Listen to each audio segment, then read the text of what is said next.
ইরানের সঙ্গে সামরিক সংঘাতে দ্রুত কমে যাচ্ছে যুক্তরাষ্ট্রের অস্ত্র ভান্ডার। পরিস্থিতি তুলে ধরে রীতিমতো সতর্কবার্তা দিয়েছেন একাধিক প্রতিরক্ষা বিশ্লেষক। তাদের মতে, ঘটনা চলতে থাকলে ভবিষ্যতে চীন বা উত্তর কোরিয়াকে ঘিরে সম্ভাব্য যে কোনো বড় সামরিক সংকটে যুক্তরাষ্ট্রের প্রস্তুতিতে চাপ তৈরি হতে পারে। ইরানের সঙ্গে সংঘাতের শুরুতেই দীর্ঘ পাল্লার হামলা এবং আকাশ প্রতিরক্ষার ব্যবস্থায় ব্যাপক পরিমাণ ক্ষেপণাস্ত্র ব্যবহার করে যুক্তরাষ্ট্র। সংঘাতের প্রথম ধাপে পেন্টাগন তাদের ব্যালিস্টিক ক্ষেপণাস্ত্র প্রতিরোধ ব্যবস্থার অন্তত অর্ধেক ইন্টারসেপ্টর ব্যবহার করে। প্রায় 30% দীর্ঘ পাল্লার ক্রুজ ক্ষেপণাস্ত্র ব্যয় হয়।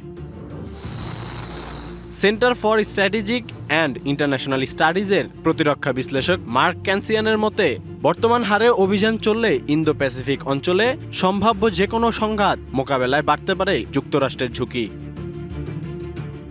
বর্তমান উৎপাদন সূচি অনুযায়ী প্রতি মাসে মাত্র 15টি টমাহক এবং 20টি প্যাট্রিয়ট ক্ষেপণাস্ত্র সরবরাহ করা হচ্ছে। আর 2026 সালে নতুন কোনো ইন্টারসেপ্টর সরবরাহের পরিকল্পনা নেই। বিশেষজ্ঞদের ধারণা, মজুদ ফিরিয়ে আনতে সময় লাগতে পারে 3 থেকে 5 বছর।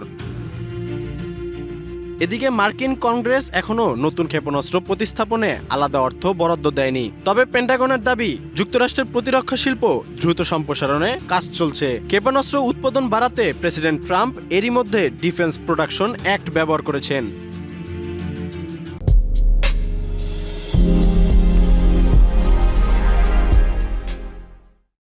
সামরিক বিশ্লেষকদের মতে, যুক্তরাষ্ট্র এখনই প্রতিরক্ষা সক্ষমতা হারায়নি। তবে দীর্ঘমেয়াদে একই হারে অস্ত্র ব্যবহার অব্যাহত থাকলে ভবিষ্যতের বড় কোনো সংঘাতের জন্য প্রস্তুতি ধরে রাখা কঠিন হয়ে যেতে পারে। আধুনিক যুদ্ধে শুধু প্রযুক্তিগত শ্রেষ্ঠত্ব নয়, দীর্ঘ সময় ধরে অস্ত্র সরবরাহের সক্ষমতাও সমান গুরুত্বপূর্ণ।